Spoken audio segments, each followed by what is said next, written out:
first of all, to the organizers for the invitation. It's my, I mean, I'm traveling a lot around Europe and around the world, but I discovered this the first time ever when I come to Sofia. I mean, even to the whole country, so I'm quite happy to be here. Let me present myself. Well, I don't think it's, well, still needed. I couldn't understand, but I heard the whole presentation. So I'm working for CENTR. I'm based in Belgium, Brussels, working at policy analyst there, and well, traveling around to ICANN meetings. I picked that up too from the presentation. I was asked to give an overview. Well, give a little bit an overview of European ccTLDs and the European ccTLD landscape. I first of all will start to tell something about CENTR, what are we doing, what are our aims. Viewing a little bit on the evolution of the ccTLDs in Europe with some statistics, and say something about the registrar model, which is one of the most popular models of working for the different registries. And last, but I will keep it very brief because I don't want to take too much time. And also, I noticed on the agenda that the colleague after me will talk a lot about that. Will give some ideas about dispute resolution in European ccTLDs. But first about CENTR. CENTR is the European ccTLD organization. It is an organization started by the ccTLD registries itself. It has 51 full members, 10 associate members, and 12 observers. Our members are only ccTLD registries, are full members, and all the domain names registered by our members is more or less 68 million, which is roughly 80% of all ccTLD domain names registered in the world. On this map, you have an overview of all our membership, The red countries colored in red are all our full members. You will see, while we keep repeating we're a European organization, our membership is open to registries outside Europe. The pink or, well, dark brown, depending on the screen, or my laptop, are associate members that are sometimes members that say, okay, we're outside the European region, but we're still interested in becoming a member of your organization. Okay, CENTR is one of the regional organizations. There are 4 regional organizations. You have AFTLD, APTLD, CENTR, and LECTLD, divided for the different regions in the world. Typically, all the organizations are organized or set up by the local ccTLD registries.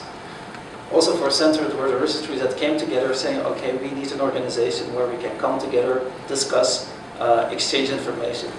Later on, I think came a lot of more, let's say, going to the traditional information sharing, us giving information on ccTLD registries. But the core thing of our organizations is we bring ccTLD registries together.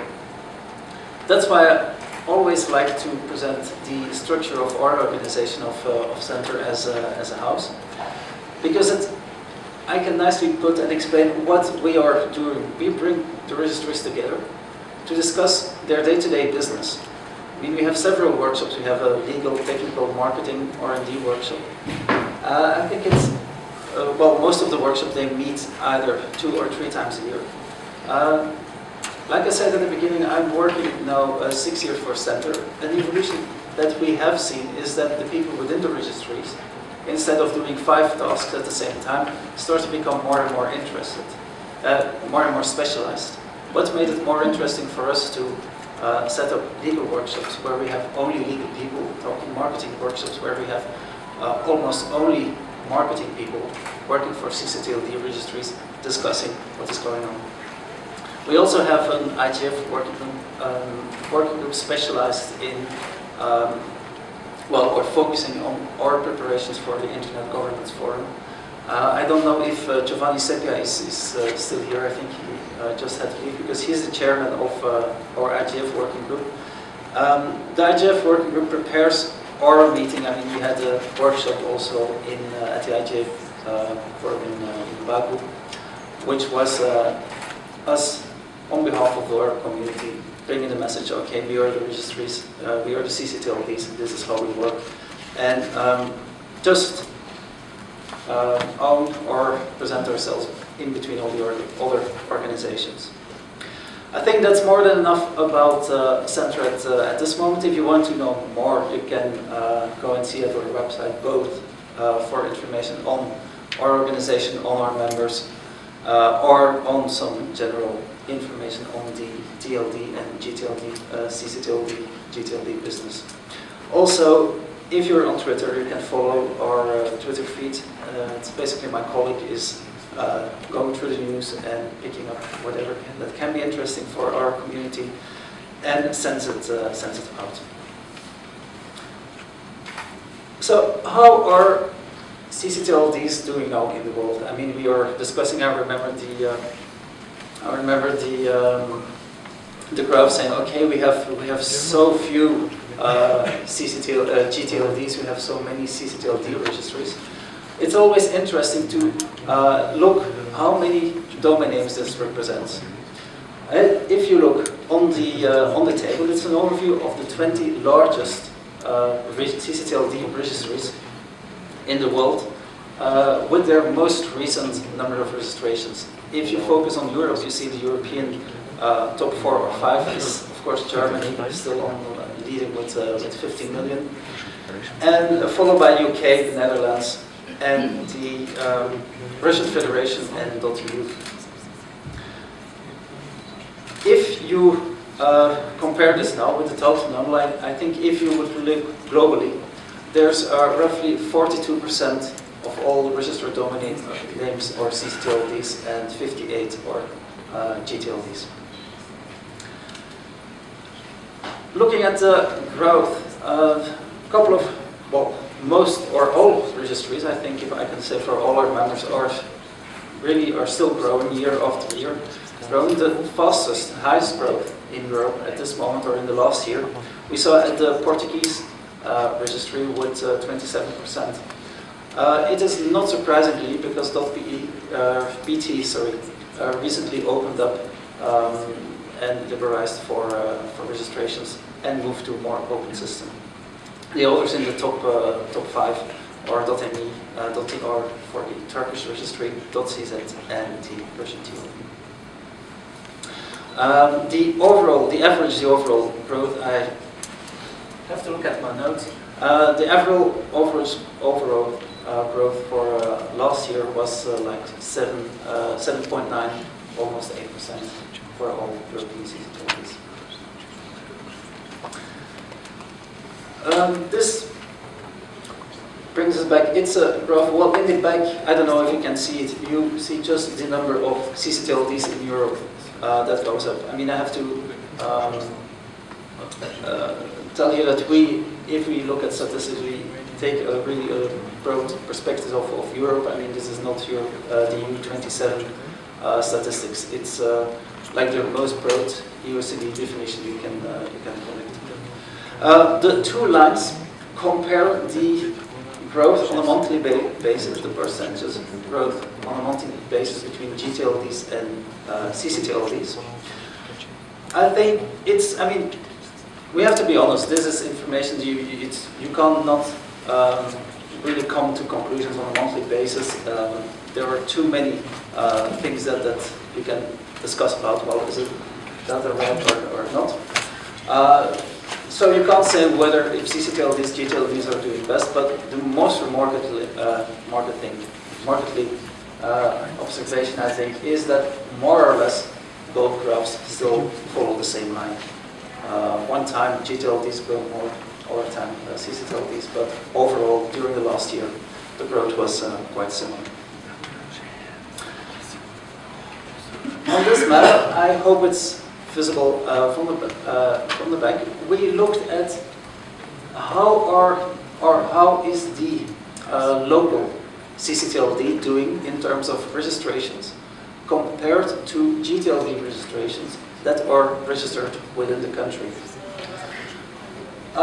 So the more red the pie is, the conclusion is the better or the most loyal or popular your local ccTLD is in the country, and the less popular gTLDs are in the country. This is an interesting map to see. Of course, it would be more interesting if you can go back and if you can see which countries that are moving forward, which countries that are for historical reasons still low. Coming back, for example, to the Portuguese ccTLD, the fact that they come from a relatively closed system and now open up will normally mean that they will shift and that they will even gain a bigger market share in their country. I think that's also enough about statistics. If you want to see more, CENTR is publishing once every 6 months domain-wire stats magazine. The new one, the one where also the two or three graphs I just presented are in, will normally be online at the end of next week, or maybe the week later, depending on the time or desktop developer needs to put it in. So you can find the version, the version of early this year, also on our website. The URL is shown there. Of course, if you all follow us on Twitter, then you will be the first one to hear when the new version is out.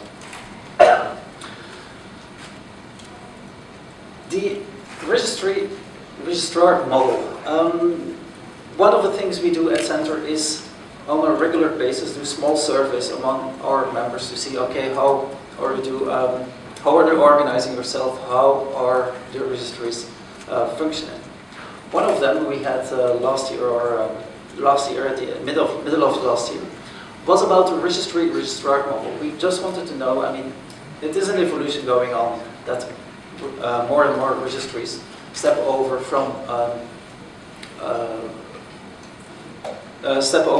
a registration model based on direct registrations to registrar model. And the statistics also show, in our survey, we had like roughly 85% of the participants that say, okay, we're working with a registrar level. Even more important is, I think, the next, or the graph on the other side, which shows that the number of registries that have that have direct registrations is getting slower, or the number of direct registration is getting lower. You see at the bottom a quite large number of registries say, we don't even accept direct registrations anymore. The number of registrars per registry is something that's very, very different between registries. Here you see it on the graph. They go from 8, 21, 24 to some registries that have like 1,000, 2,000, 3,500 registrars. In some cases, the reason for that is historically the way people in the past had to register themselves with the registry. I mean, in some cases, I think it was the Netherlands, before you could register a domain name, you became a member of the organization, and that moved on. What is happening is that, it's also linked to the following slide. What is happening is that you see the importance of larger registrars is growing more and more. Also for the registries, they will see that a lot of smaller registrars will stop working or will work together and become, I think it's a normal economic evolution that the largest ones join together or taken over by larger ones. So this sort of gives an overview of the market share of the top 3 registrars, because we came to the conclusion, we also saw that for a lot of registries, most registries, the top 3, the largest 3 registrars are very important for their business. Another question is also, or the largest are very important. The second question is, yeah, but how many of your registrars are inside your own country? How many are based outside your country? And there we see that still, in most of the cases, a large part, the majority of the registrars selling domain names are registered within the country. This stays, or this remains with the idea that the ccTLD is built for the local community and is selling in the first place domain names to the local community. As promised, a couple of words on dispute resolution, because I think that's also an interesting topic, but I will keep it very short so that I don't say wrong things and the person after me has to correct everything, because that's quite shameful for me. So we all know what alternative dispute resolution more or less means, unless we have to give a definition that we quickly go to Wikipedia. So it's clear it's an alternative way of dealing with domain name conflicts without going to court. If we look within Europe, you see most, but definitely not all registries have an ADR procedure. Well, it's quite divided. Normally the ones in dark red are the ones that have an alternative dispute resolution service. The ones in here, brown there, are the ones that don't have. The gray ones are the ones we don't have data on, or didn't have data on at the moment of the survey. As surely the next speaker will explain, you have the UDRP is basically the ICANN, mainly developed by ICANN, the dispute resolution for GTLDs. And within ccTLDs you have two forms. Ones that say, okay, we take that system and we adapt it to our own needs, to our own, to our own needs for our own country. Other registries said, okay, we sometimes for local reasons we better build up our own system. So that's more or less the two types of dispute resolution we see within ccTLD registries. Some countries say, no, we don't have a dispute resolution service, and come up with the idea, well, it's still not the meeting, or it's still not a task for the registry to take care of the domain names, and it's the domain name holder that has to be sure that nobody else is has to fight if there is a problem with their right. A lot depends, of course, on how the system, the court system, is working in your country. In some countries, it happens that within a couple of hours you can get an action from the court. In other countries, it can take ways. It can take weeks or months or longer. This chart gives an overview of the different rights that can be covered. I think that will be discussed in depth by the next presentations. But typically, I think for CENTR is we can give an overview of the number of cases that have been. This is based on the year 2010. The number of dispute resolution cases that have been dealt with by the different registries. I put them a little bit in perspective, compared to the number of domain names of the registries, and you see that more or less there is a link. I mean, it's not in some countries that they are, or more or less. I think more or less they follow the line.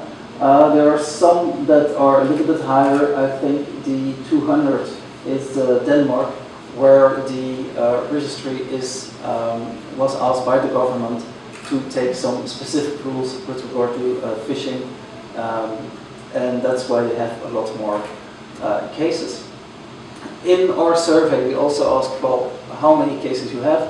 We came to an average for ccTLDs say, well, you have one ADR case per 41,000 or 42,000 domain names. We also asked in the same survey, if you have those 40, that's one case per 42,000 names, how many of the cases are successful? The figures on the right, like the 90% to 25%, or the individual responses we got in the survey. So there is quite a difference between the registries. But in general, 74%, the average 74% of the ADR cases result in an effective transfer of the domain name in the end. Once a decision is taken in the procedure, we also ask how long does it take for a domain name to be transferred. Again, the same remark. If you look on the right, you see depending on the registry it takes, and depending on the local system, it takes between 2 days and 45 days. On average, it takes like a little bit more than 2 weeks before the domain name is transferred. But of course, this is a result of a survey. This is not in-depth research. We didn't pick and follow all the cases that has happened within the group. Before I end, just I think a final note regarding dispute resolution. Many of you will definitely have read the article. I think it was last summer or just before the summer, where the UK High Court ruled that Nominate is the UK registry, that when Nominate has its dispute resolution service, which it has, and if that process comes to a solution, that is final. That is the final solution. It was a case where somebody wasn't happy with the fact that he lost his domain name after the Nominate ADR procedure and went to the High Court and said, okay, you should cancel this thing. The court in the end decided no, if Nominate or this process organized by Nominate, by the registry, comes to a final conclusion, and you have to respect that. Okay, so this was my presentation. If there are questions, I will be happy to answer them. If not, well, thank you very much for your attention.